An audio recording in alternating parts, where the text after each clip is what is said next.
a cada talk e painel desta conferência vai homenagear um grande professor ou professora. Neste nosso primeiro painel, nós vamos homenagear Kambengele, obrigada. Munanga.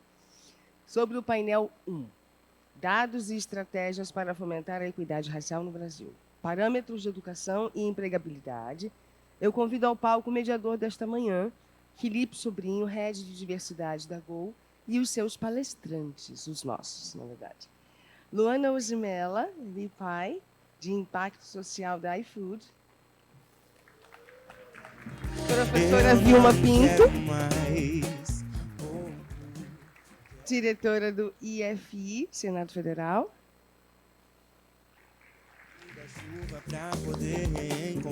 E doutora Luciana Servo, presidente do IPEA.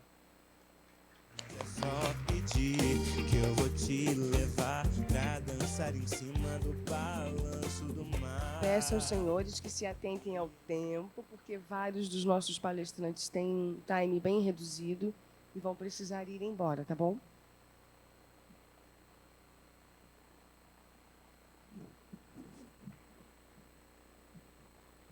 Oi, olá, bom dia. Tudo bom com vocês? É uma alegria enorme estar aqui hoje. Gostaria de agradecer ao time do Pacto. Então, a gente está aqui para aprofundar um pouco mais nesse tema. Eu sou o Felipe Sobrinho, head de ISG, da Gol Linhas Aéreas, e vou mediar esse nosso primeiro painel. A gente vai conversar um pouquinho aqui com esse time maravilhoso que está dividindo essa mesa comigo. E eu queria que, primeiro, para a gente começar, né, que vocês se apresentassem, o que vocês estão fazendo na empresa de vocês, de qual empresa, organizações que vocês são, para o pessoal começar a se familiarizar aqui conosco. Bom dia a todas as pessoas presentes aqui online. Eu sou Luciana Servo, estou na presidência do IPEA desde janeiro desse ano, mas sou servidora pública do IPEA há 26 anos. E nessa instituição, daqui a pouco eu vou falar um pouco mais sobre IPEA, é uma instituição vinculada atualmente ao Ministério do Planejamento e Orçamento, uma instituição pública que o ano que vem faz 60 anos. Então, é uma instituição que é conhecida na área de pesquisa econômica, mas é uma instituição de políticas públicas, e é com isso que a gente trabalha.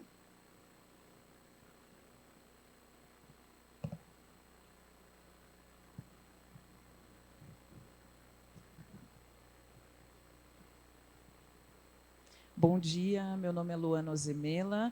Vou fazer uma breve autodescrição e aproveitar para fazer um publi das mulheres negras que me vestiram hoje. Zambia Brand, joias, Claudete Santos, esse conjunto de cetim branco que eu visto, e tranças das trançadeiras de Brotas, em Salvador. Bom, pessoal, eu lidero uma área que se chama Impacto Social, é uma nova vice-presidência no iFood. O iFood é a maior empresa de tecnologia relacionada a delivery de comida da América Latina. E essa área de impacto social tem por objetivo especificamente promover condições dignas de trabalho e a mobilidade social no nosso ecossistema. Isso inclui os profissionais que realizam entregas e os restaurantes de pessoas negras. Depois eu conto um pouquinho mais sobre isso. Obrigado, bem-vindas. Vilma?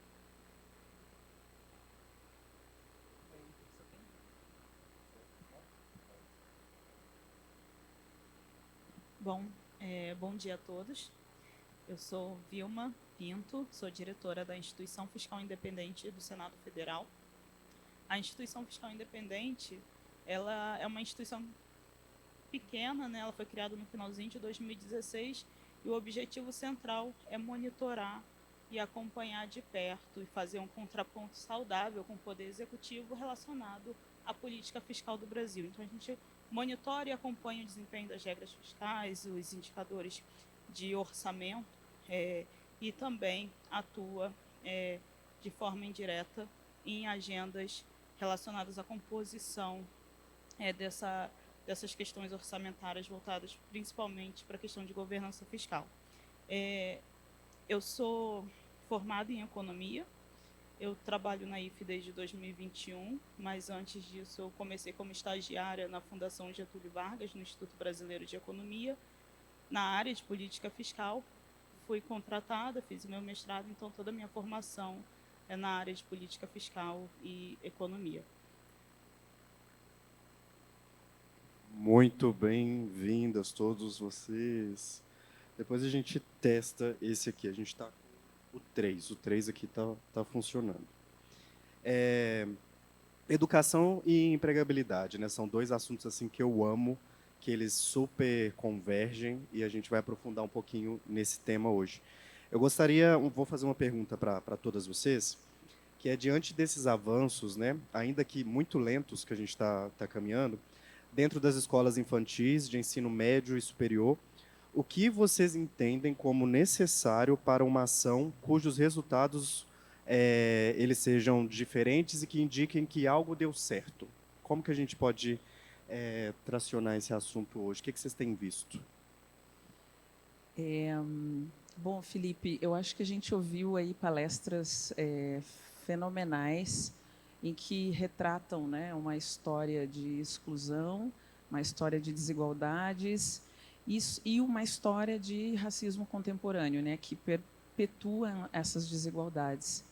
E, para piorar, né, a gente acaba de sair de uma pandemia que exacerbou as desigualdades e que também aprofundou os desafios de aprendizagem, né? E quando a gente olha para a questão das crianças, hoje, dados da OCDE, do Banco Mundial, da Unicef, mostram que 70% das crianças menores de 10 anos não conseguem ler um texto simples.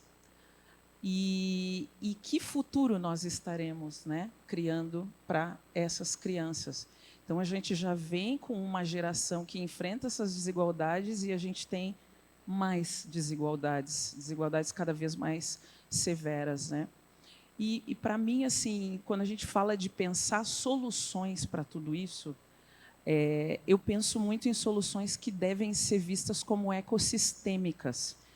A iniciativa privada não vai conseguir solucionar esse problema sozinha. O governo também não. As famílias também não. Tem um papel para todo mundo aí. Quando a gente olha para o papel governamental, a gente sabe que hoje o governo está enfrentando os desafios de conectividade das escolas públicas, está criando títulos de dívida pública, o Educa Mais, para fomentar justamente o investimento das famílias em educação. E quando a gente olha para o papel das famílias, a gente sabe também que o share, né, a participação do investimento de bens de consumo precisa cada vez mais cair e de investimento em educação aumentar. Mas e a iniciativa privada, né? Nós, no iFood, temos o compromisso, o propósito de alimentar o futuro do mundo com educação. E por que a gente acredita em educação? Por 3 motivos. Primeiro, que a gente vai precisar de talentos. A gente está numa trajetória de crescimento rápido e a gente vai precisar de talentos. Existe um gap de talentos até 2025 de 500 mil de talentos de tecnologia. A gente precisa. A gente sabe que educação é invariavelmente um benefício para o aumento da produtividade da nossa mão de obra. E terceiro, educação promove a mobilidade social e reduz as desigualdades sociais, raciais e de gênero do nosso país. Então, para nós, assim, é um triplo dividendo investir em educação, e a gente já vem numa trajetória de mais de 2 anos investindo milhões todos os anos, tanto em educação dentro do nosso ecossistema. A gente está falando de um ecossistema de 50 milhões de clientes, 250 mil pessoas que fazem entrega e 350 mil restaurantes, estabelecimentos comerciais, farmácias, restaurantes, mini-mercados. Nesse ecossistema, só dos profissionais que fazem entrega, 7 de cada 10 são pessoas negras. Então, se a gente focar num investimento acertado, massivo, no nosso ecossistema, a gente invariavelmente vai estar reduzindo desigualdade racial. Então, a gente tem programas educacionais para que os entregadores possam concluir o ensino médio. Hoje, o iFood já representa, as pessoas que trabalham para o iFood também podem trabalhar para outras plataformas, já representam 2% de todas as pessoas que se inscreveram no ensino médio, na prova do Enseja. A gente já está movendo estatísticas educacionais a nível de Brasil, né? E hoje também a gente já investe massivamente no início da jornada das pessoas entregadoras. A gente já graduou 150 mil, já otorgou certificados para pessoas entregadores saberem como ganhar mais, como entregar de maneira mais segura, como melhorar a jornada de trabalho e poder não só aumentar sua renda, mas também aproveitar dos investimentos em educação que a gente está disponibilizando na plataforma. Então, assim, isso é só um exemplo de como a iniciativa privada deveria estar olhando para a questão de educação, olhando como uma tremenda oportunidade, não só de melhorar o core business, mas de também ajudar a melhorar vidas e ajudar a aumentar o impacto em desenvolvimento do nosso país. Obrigado. Agora sim, temos... Obrigado. Esse para você. Obrigado. Agora eu vou passar para você. Então, deixa que eu deixo aqui. A gente se conhece já há algum tempo, então as economistas são poucas, negras, então, quase invisíveis e inexistentes. Bom, a primeira coisa é que a gente fala muito que a gente já universalizou a educação básica. Isso não é verdade, né? A gente tem 34% só das nossas crianças negras em creches. Então, o desafio da universalização ele ainda está colocado. A gente sim tem um problema de qualidade, mas a gente tem um problema de acesso. E esse problema de acesso ele vai se refletir naquilo que a gente chama como principal core do desenvolvimento, que é o desenvolvimento nos 5 primeiros anos de vida. Se a gente não oferta uma educação de qualidade desde os primeiros meses, isso vai se refletir em todo o ciclo educacional que tem para frente. Então, é fundamental que essas parcerias, não só na política pública, elas pensem a universalização da educação infantil. Essa universalização da educação infantil com qualidade, ela vai, sim, trazer um ciclo de acesso, né, universalizado, e aí eu tenho que trabalhar também a qualidade.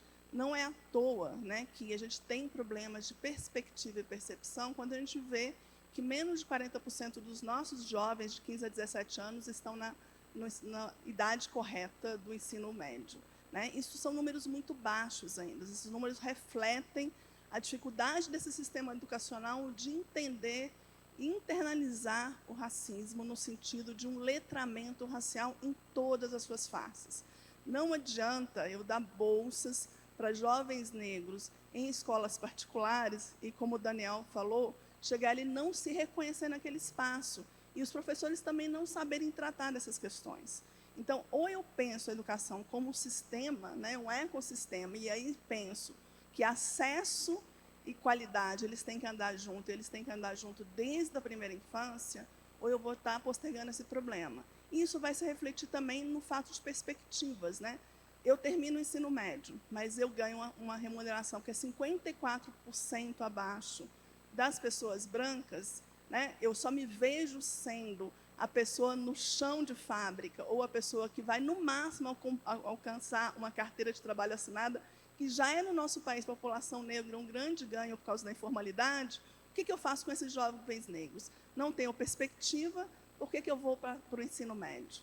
Né? Então, eu tenho que pensar a educação como um contínuo, mas é um contínuo que ela tem que estar assim, vinculada ao outro lado, que é uma educação que, por isso, a educação universitária é fundamental, e eu preciso formar dentro da universidade, não só cotistas, mas pessoas com letramento racial em todos os níveis universitários, porque hoje, de fato, você entrega as crianças negras nas escolas, em todos os seus níveis, mas você não entrega professores formados para lidar com essas crianças. Então, as cotas em todos os seus níveis, na engenharia, na matemática, na economia, em todos os seus níveis, eles têm que tratar letramento racial. Eu tenho que entender que as práticas curriculares da educação básica, elas têm que estar refletidas na formação de todos os profissionais, que vão ser, inclusive, professores depois, em todos os níveis. E aí, dito isso, eu tenho que transformar o mercado de trabalho. O mercado de trabalho, da boa aparência, ele ainda continua existindo. Né? O mercado de trabalho que faz com que a gente não se veja nos postos de direção e nos postos de liderança, ele continua existindo. Os números foram apresentados aqui, né? 5%, 3%, 2%. E o pior, isso também acontece onde a gente trabalha, né? No setor público. Eu estou há 26 anos no IPEA e a gente tem um gráfico lá que é impressionante, um gráfico do setor público. As mulheres negras conseguem até entrar em concursos públicos, mas só 1% delas chegam em cargos que são considerados cargos de posição e comando. Isso vai se refletir em toda a sociedade. Então, eu preciso sim ter uma educação de qualidade, mas eu preciso que as nossas crianças negras elas sejam recepcionadas e entendidas como parte. Para isso, eu preciso mudar currículo, eu preciso mudar a formação e eu preciso mudar o mercado de trabalho. Então, é um contínuo, e esse contínuo ele que tem que andar junto. Né? E aí, no caso do setor privado, junto com o setor público, a gente tem conselhos, vários conselhos, Nacional de Educação, conselhos, né, de desenvolvimento econômico e social, que os representantes do setor privado que estão nesses conselhos dialogando com o governo, eles tragam as suas perspectivas e também levem das políticas públicas as perspectivas de desenvolvimento inclusivo para o Brasil. Eu falo muito a importância dessa materialidade que a gente precisa mudar agora, né? Essa materialidade curricular, que é importante a gente trazer esse letramento para as escolas e a criação de um ambiente seguro, né? Como ele é necessário. Vilma, a mesma pergunta. O que nos indica hoje que essa mudança a gente vai conseguir falar, olha, chegamos lá, deu certo? Bom, eu acho que quando a gente tiver indicadores melhores de equidade racial, né, em diversas dimensões. E como que a gente consegue chegar a isso? Como já colocado, acho que é uma coisa que depende não só do governo, mas da sociedade, do setor privado. E quando a gente pensa, principalmente em políticas educacionais, eu acho que uma parte crucial é a gente ter uma noção de diagnóstico. Né? Então, ter uma visão mais clara e mais objetiva de onde a gente está e onde a gente precisa chegar. Então, acho que ter uma visão clara dos pontos a serem aprimorados e a velocidade com que a gente precisa seguir esses pontos, eu acho que é crucial para a gente conseguir atingir esses objetivos. Outra questão, eu acho que é a questão do diálogo. Eu acho que é muito importante a gente manter ambientes como esse de diálogo, de troca de experiências e de aproveitar também experiências em outras frentes, experiências internacionais, experiências transversais para conseguir melhorar as opções de chegar nesse ponto em que a gente ainda precisa. Uma outra questão que eu acho que é importante é também estar pensando um pouco na questão dos desafios. Né? A Luana colocou sobre a questão da educação em tecnologia, em novas formações, assim, pensar um pouco como que a gente melhora o nosso nível educacional, como que a gente melhora e promove a equidade racial e melhora a qualidade da educação como um todo, mas também pensando nos desafios que a gente tem pela frente. E um dos desafios é essa questão da transformação digital, que impõe, não só para nível Brasil, mas para toda a sociedade, um aprimoramento dos níveis educacionais. Então, esses são alguns dos pontos que eu acho que a gente poderia pensar. E aí eu gosto sempre de lembrar, né, que não basta ter dados, né, a gente precisa ter transparência desses dados. Então, não é só ter dados para serem divulgados, mas dar publicidade, transparência, para que toda a sociedade tenha conhecimento e tenha ciência de que ponto a gente está e onde a gente precisa chegar e a gente conseguir estabelecer metas para isso. Perfeito, Vilma. A gente sabe, né, que apenas 5% dos cargos de liderança, né, os cargos de liderança são ocupados apenas por 5% da população negra que a gente tem hoje no Brasil. E isso traz uma reflexão para a gente tremenda, né? Quando a gente olha para os negócios, quando a gente olha, eu mesmo, numa posição de um homem preto, e quando eu chego nas organizações e eu não vejo os meus pares junto comigo, né, do meu lado, e a gente vê o quanto a gente precisa mudar. E a educação, né? Por isso que eu falo que eu amo a educação, porque a educação ela é o norte, a formação de pessoas pretas da comunidade para a gente ocupar esse espaço, né? E quando a gente olha para os nossos dados também, a gente falou muito de número aqui hoje, né? Quando a gente fala da população brasileira, onde estão dentro das organizações, né? Que a gente precisa trabalhar. E aí, Luana, eu gostaria de voltar para você. E eu tenho a seguinte pergunta: quais são esses principais desafios e estratégias que a gente, para promover a equidade racial no ambiente de trabalho, pensando nessa educação do Brasil e levando em consideração também toda essa diversidade cultural que a gente tem no Brasil e essa nossa história, né? O que a gente pode fazer hoje, de fato, para a gente trazer essa mudança? Bom, a gente está num momento econômico histórico que está cada vez mais ancorado nas novas tecnologias, né? Inteligência artificial, todo mundo está ouvindo isso. Mas, ao mesmo tempo, o nosso grande desafio é o fato de que existem hoje 28,5 milhões de pessoas no Brasil sem conexão à banda larga. E cerca de 66% dessa população é negra. Como que nós vamos acessar mercados cada vez mais conectados, tecnológicos, quando a gente tem essa divisão digital racial, né? Então, a gente precisa se dar conta de que, por um lado, os trabalhos do futuro estão surgindo aí, e, por outro, tem uma concentração e um contingente de pessoas cada vez mais longe dessas possibilidades. Porque, para te acessar essas possibilidades, tu precisa acessar a educação de qualidade, que hoje está cada vez mais online. Então, a gente entra num círculo de exclusão e pobreza que se torna cada vez mais multidimensional e cada vez mais complexo de enfrentar. Então, nesse aspecto, o que a gente entende e que estudos assim abundam é que a gente precisa investir em educação cada vez mais cedo. Educação infantil, Felipe, gera 9 vezes mais retornos no investimento por real ou por dólar do que qualquer outro tipo de investimento em educação.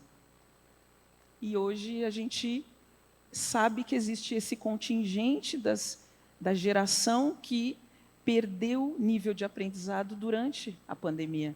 E a gente vê que, ao mesmo tempo, os países estão reduzindo os investimentos em educação. Então, nos últimos anos, a gente viu uma redução de cerca de 13% a 14% ao ano nos investimentos de educação. Então, parece que está tudo acontecendo para o contrário, para ficar cada vez mais difícil a gente enfrentar esse problema. Então, por isso que eu digo que o problema, a iniciativa privada não vai conseguir enfrentar isso sozinho, cada um vai ter que fazer o seu papel. E, nesse contexto de educação infantil, nós decidimos também abraçar esse desafio, como empresa, como setor privado. E gostaríamos muito de convidar qualquer líder empresarial, qualquer pessoa aqui que possa entrar no Movimento Tech, que entre no Movimento Tech com a gente. Movimento Tech 2030. Tem lá dezenas de empresas comprometidas com educação básica. E um exemplo de como que o Movimento Tech está mobilizando a educação básica e cada vez mais infantil é através de uma iniciativa que a gente chama de Maratona Tech. É como se fossem as Olimpíadas Científicas Tecnológicas, que esse ano a gente assinou convênios com 4 estados e 4 municípios, mas a gente mobilizou 900 mil crianças de 11 a 17 anos para participar dessa maratona. Escolas em mais de 1.000 municípios.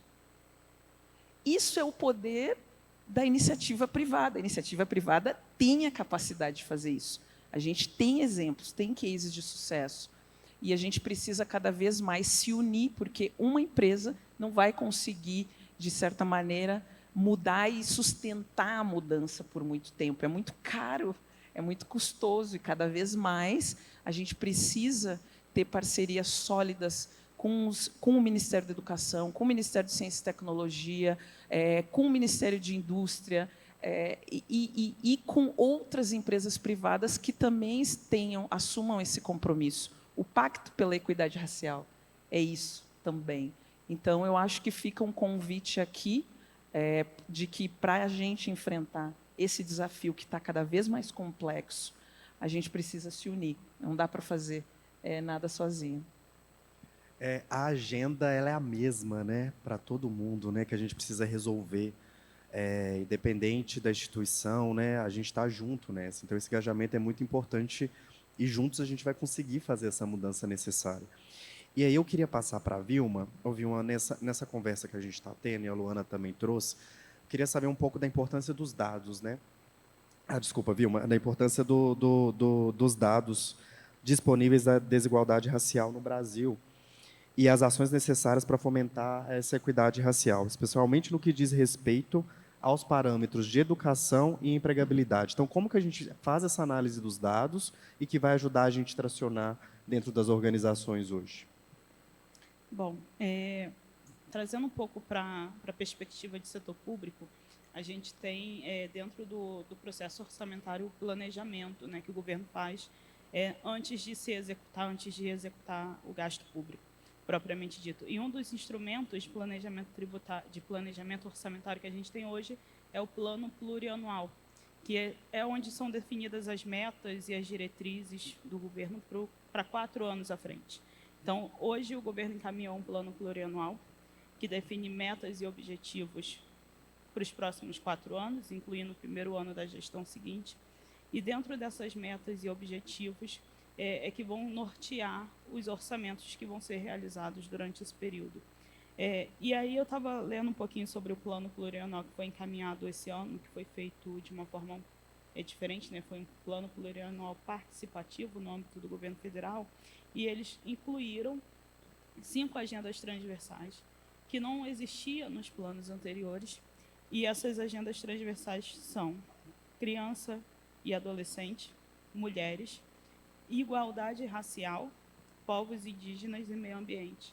Então, são 5 agendas transversais que estão no plano plurianual desse ano, que vão ter indicadores, métricas e metas para serem monitorados e acompanhados ao longo do tempo. Então, aqui é mais uma ideia do quão importante a gente ter um diagnóstico, a gente define metas e objetivos para que a gente consiga, de fato, melhorar esses indicadores. E uma outra questão que eu acho que é importante é a gente conseguir mapear dentro do nosso processo, né?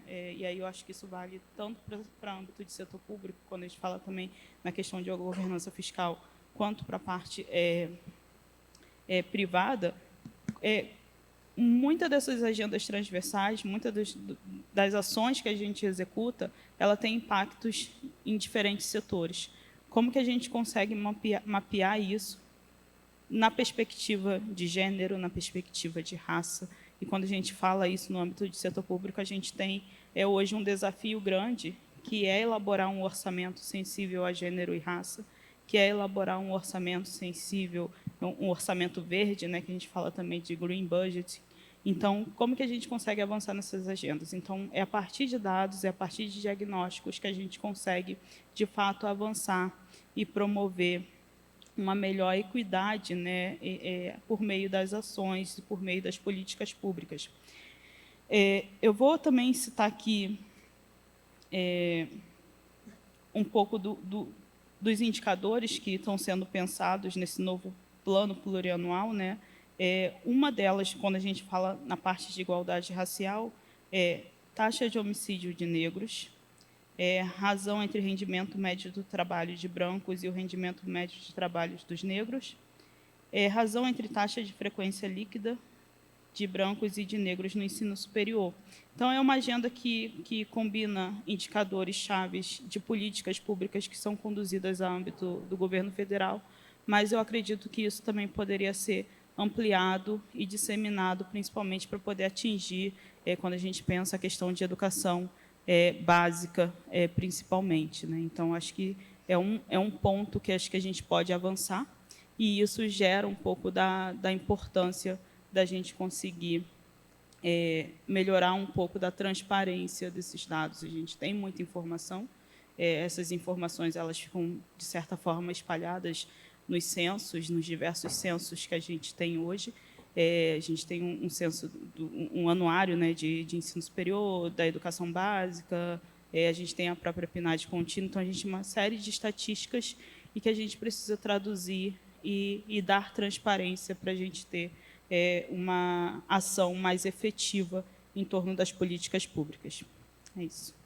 Posso pegar carona um pouco, só para dar um exemplo dessa importância dos indicadores?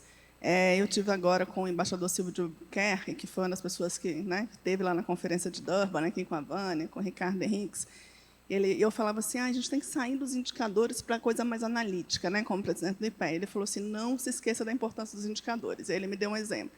Ele falou, olha, ele estava lá, eu, Abdias Nascimento, várias pessoas no movimento negro, tentando fazer com que a diplomacia brasileira parasse de levar para fora do Brasil a questão da democracia racial, né, do nosso mito da democracia racial.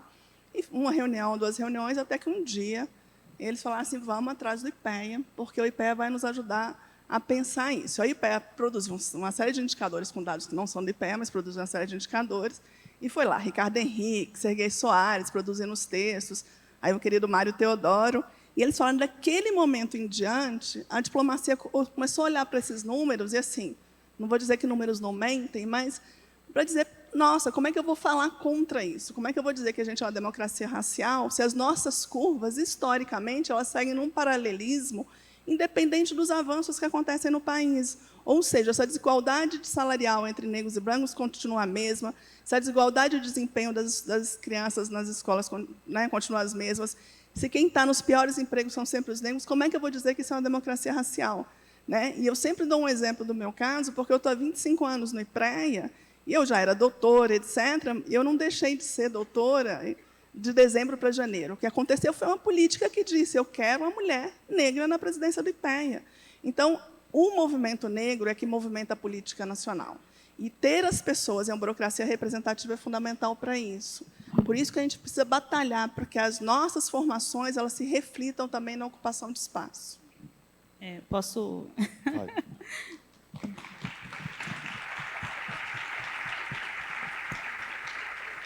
Eu vou complementar o complemento da Luciana, só trazendo um dado importante, né? Distribuição de candidatos e eleitos para prefeito por classe de receita de candidatura segundo a cor e a raça. Foi um dado que foi divulgado pelo IBGE esse ano. Candidatos que investiram, né, que têm, sei lá, mais de 1 milhão de investimento para a campanha, 67,5% dos candidatos são brancos, 6,8% é preto e 25,7% é pardo.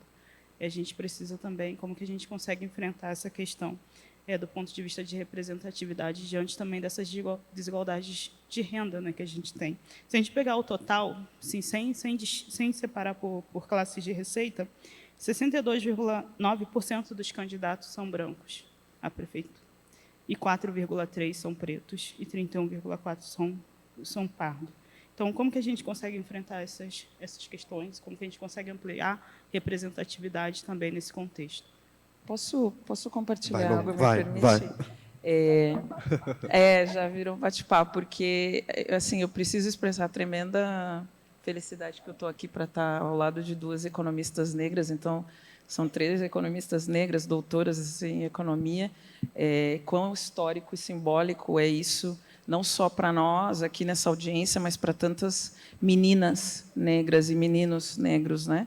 Eu tive o privilégio de crescer no coração da luta antirracista em Porto Alegre, famílias de ativistas negros, e mesmo vindo num ambiente que era humilde, eu acredito que eu era uma criança muito privilegiada, porque ao redor de mim eu tinha uma alta concentração de estudantes de nível superior negro. Meus tios, né, eram todos engenheiros, faziam engenharia, meu pai, minha mãe, todos eles tinham um nível superior. Então, eu cresci num ambiente de altíssimo nível de requinte educacional, eram pessoas extremamente críticas relacionadas às questões raciais, às questões sociais do nosso país. Então, eu pude acessar muito cedo, né, esse nível de discussão e nível educacional de qualidade dentro da família. né? Então, eu acho que isso é extremamente importante, não só de representatividade, que foi para mim, se eu estou crescendo com tios que estão na Universidade Federal do Rio Grande do Sul, por que eu não posso estar? Nunca me passou que eu não poderia estar naquele lugar. E é isso também que a gente fala quando a gente fala de representatividade, e representatividade cada vez mais cedo, né? Então, é fundamental para nós termos essas vozes em espaços de tomada de decisão. Então, o que a Vilma está falando, o que a Luciana está falando, e esse espaço aqui que foi criado também para visibilizar as mulheres negras, né, que estão à frente de políticas e organizações, é fundamental nessa luta que nós enfrentamos. Então, eu quero só apenas assim parabenizar o Pacto por ter montado esse painel e ter montado essa agenda maravilhosa. Tão importante e significativa, né? Muito importante e significativa. Eu queria voltar para a Luciana agora. Ali, ó, já colocaram até o nosso tempo aqui. Eu tô de olho, tá, gente? Eu tô aqui, ó. Tô aqui de olho no tempo, pode deixar, tô tranquilo. Tá dominado aqui o tempo, tô controlando. Luciana, disso tudo que a gente está falando, né? A gente falou de indicador, a gente falou de número, posicionamento, da voz, essa entrada, a questão do letramento, começar na educação básica, para a gente conseguir fazer essa diferenciação hoje dentro do mercado de trabalho, ocupar os espaços, a gente criar essa inspiração, né, para toda a comunidade. Eu queria saber quais são os critérios hoje utilizados pelo IPEA para fomentar a equidade racial no Brasil, especialmente em termos de educação e empregabilidade, e como esses parâmetros podem ser aprimorados para a gente promover uma sociedade mais inclusiva e igualitária. Bom, o IPEA é uma instituição que ela usa informações, principalmente do IBGE, mas não só, registro administrativo, para produzir indicadores. E esses indicadores têm várias funções, né? Uma das funções de indicadores é produzir monitoramento de políticas públicas. Então, a Vilma estava falando, por exemplo, da dimensão estratégica do plano plurianual. Os indicadores que estão na dimensão estratégica foram produzidos pelo IPEA para compor a dimensão estratégica do PPA. A gente também usa esses indicadores para monitorar a situação social brasileira, né? E, a partir disso, aí, fazer análise da situação social brasileira e propor ações e avançar na proposta de ações a partir dessas discussões. Então, no caso da educação, uma das coisas fundamentais que está colocada ali para o IPEA, na sua ação, que envolve a análise dos indicadores, a análise das políticas públicas e pensar a política pública, é quais são as ações que a gente tem que fazer agora, as imediatas, que vão ter repercussões de longo prazo. Então, a gente está fazendo uma discussão muito forte, né? Participamos das discussões das questões de cotas, né? na educação superior, mas também fazendo uma discussão sobre a necessidade de a gente pensar o Plano Nacional que está vindo aí de 2025, né? 2025 a 2035. Então, esse Plano Nacional ele vai ter que colocar, de uma forma muito mais concreta, as ações antirracistas, né? De uma forma muito mais objetiva. Então, a gente tem aí um ano, praticamente, para incidir sobre isso. E essa incidência não vai ser só do IPEA. Essa incidência nunca foi de uma instituição só, como você disse, ou é uma construção coletiva, ou ela não vai acontecer. E aí é fundamental, porque, como eu disse, a gente tem a representação do setor empresarial em vários espaços de decisão de políticas públicas, que a gente convença esse setor empresarial, ao sentar no Conselho Nacional de Educação, ao sentar no Conselho de Desenvolvimento Econômico e Social, ao sentar na Comissão Nacional dos ODS, em outros fóruns, que a questão racial para a educação ela tem que entrar em todas as pautas. E, em relação à questão do trabalho, né, tem várias discussões acontecendo. A discussão sobre trabalhadores por aplicativo, né, como é que a gente vai melhorar as condições de trabalho, mas como é que a gente vai fazer, e essa é uma discussão fundamental, para que essa coisa do negro e da pobreza não sejam quase que sinônimos, né? A gente precisa mudar essa realidade. Então, uma das formas de mudar essa realidade, apesar de a gente só ter 10% dos mais ricos brasileiros são negros, esses 10% estão fazendo a diferença. Esses 10% estão fazendo essa formação aqui, que faz com que eu me veja representada, que outra pessoa que está lá na base da pirâmide, ela consiga pensar, eu posso chegar ali. Porque, se ela só vê pessoas brancas, ela vai achar que aquele nunca é alcançável, né? Então, faz diferença, sim. Faz muita diferença nós estarmos aqui, e faz muita diferença quando eu sento numa reunião, e já aconteceu várias vezes, Eu não ser a única mulher, e principalmente não ser a única mulher negra naquela reunião, né? Ou ser o único homem negro nessa reunião. E essa representatividade que acontece nas políticas públicas, que acontece no mercado de trabalho, ela vai se refletir também na busca por outras formações que permitam ter isso como imagem objetivo. Perfeito. Bom, uma última rodada, para a gente já ir finalizando esse bate-papo. Eu ficaria aqui com vocês e perguntando e trocando, porque é muito bom, né, quando a gente traz essa conectividade e esse aprofundamento para o assunto, principalmente quando a gente fala de educação e empregabilidade, que é tão importante para o nosso país. Voltei ontem de Genebra, eu estava participando do 12º Fórum de Direitos Humanos da ONU, e a gente, em vários painéis, o que a gente falava era sobre educação e empregabilidade como tema internacional, né, de como que a gente, tendo políticas públicas, afirmações, compromissos, posicionamentos, a gente consegue mudar de fato, né? É isso que a gente precisa fazer. E aí eu queria saber, né, como o pacto, a gente faz parte do pacto, a gente está aqui hoje nesse evento, como o pacto, pensando em uma política pública, é um caminho para fomentar a equidade racial no Brasil. O que vocês esperam disso? E o que o governo ele pode fazer também para engajar nessa solução? Vou voltar para você, depois eu passo e a gente encerra com você. Viu?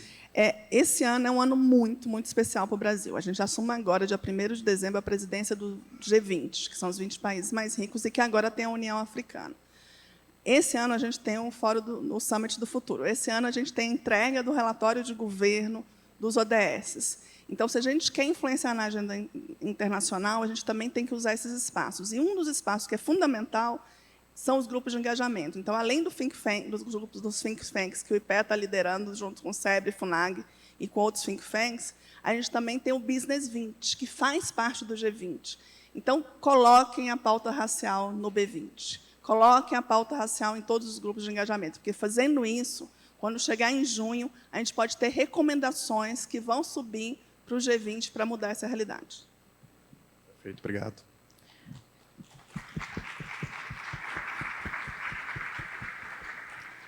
Luciana, eu quero expressar publicamente o interesse do iFood em apoiar iniciativas como a do B20 e estar, de alguma maneira, contribuindo, trazendo que estratégias são possíveis desde uma lógica de setor privado que sejam sustentáveis e escaláveis e, ao mesmo tempo, sejam eficazes, porque a gente quer ir mais do que contar pessoas graduadas, certificadas. A gente está trabalhando com uma agenda, com uma equipe de economistas dentro do iFood que estão avaliando o impacto em termos de aumento de ganhos, de sustentação desses ganhos, de segurança e de mobilidade social, de maneira geral. Porque tem um estudo da FIPE com os dados do iFood que mostra que o multiplicador de renda, da renda das pessoas que realizam entrega, chegou em 2022 a 8 bilhões de reais, que são reinjetados nas economias locais. Então, a gente quer realmente engajar com vocês e saber como que a gente pode fazer cada vez melhor o que a gente faz, e cada vez maior, né? Com relação ao pacto, uma coisa que eu vou salientar é o tremendo prazer que eu sinto do pacto utilizar pesquisadores negros. Para mim, isso é algo que, sem dúvida, faz muito a diferença. Eu cresci também fazendo parte das discussões da Associação Brasileira de Pesquisadores Negros e Negras, a ABPN, e, recentemente, eu estive em Salvador e conheci uma rede de cerca de 500 pesquisadores negros na Bahia, com pesquisadores se chama Mancala, se eu não me engano, que eles estão organizando um monitoramento descentralizado, um sistema de monitoramento descentralizado para medir pobreza multidimensional, que inclui insegurança alimentar, que inclui vários outros aspectos.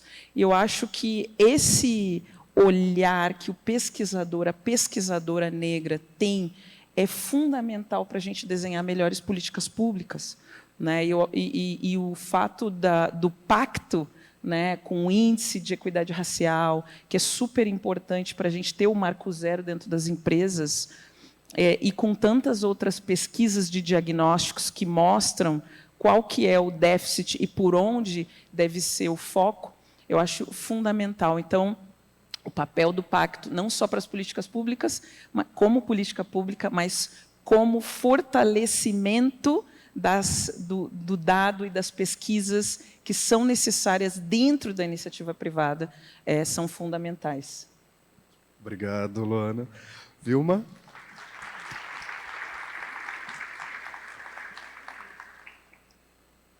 Bom, acho que dispensa complementações ao que foi colocado, né? Eu acho que é fundamental a iniciativa do pacto. Eu acho que a escalada que isso vem acontecendo e o engajamento que essa iniciativa vem tomando, eu acho que é muito importante, e eu acho que ela pode servir como um driver também para as políticas públicas, né? Então, como que a gente consegue escalar essas ações que hoje estão com foco mais no privado e por adesão de empresas, como que você consegue escalar isso para um nível de política pública com uma escala maior e com uma abrangência a nível nacional. Então, acho que é um bom exemplo de como que a gente consegue criar, talvez, um indicador de equidade racial a nível nacional e monitorar isso mais de perto e acompanhar como que a gente consegue pensar políticas públicas e ações que possam, de certa forma, ampliar os resultados